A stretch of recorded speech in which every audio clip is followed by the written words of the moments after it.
Most people treat their thoughts like a smoke alarm that never shuts off. Every little fear, every awkward conversation, every unpaid bill, every bad memory. Beep, beep, beep. And after a while, we stop moving. You start reacting. What is wild is this: a smoke alarm is designed to protect you from danger, not scream at you while you're making breakfast.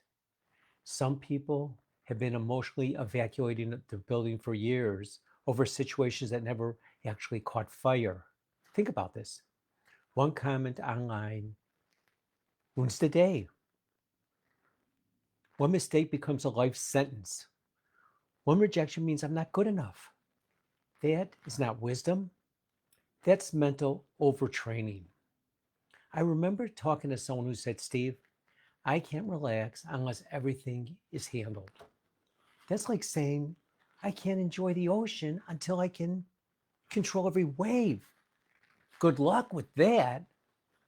Peace is not found in controlling every outcome. Peace is learning you can handle uncertainty without being emotionally handicapped by it. Sometimes the strongest thing that you can do is stop treating everything like a five-alarm fire. Drink the water, call the friend, move your body, breathe before you react. Because if your inner smoke alarm keeps screaming all day long, eventually you'll forget what real danger even sounds like. So here's the callback.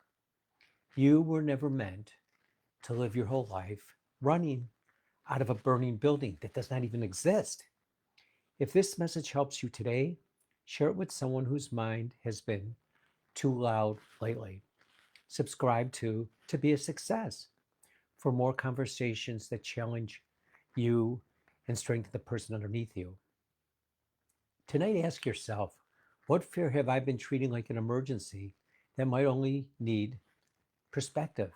Remember, mindset shift, emotional resilience, movement is medicine, mental wellness for you to be a success.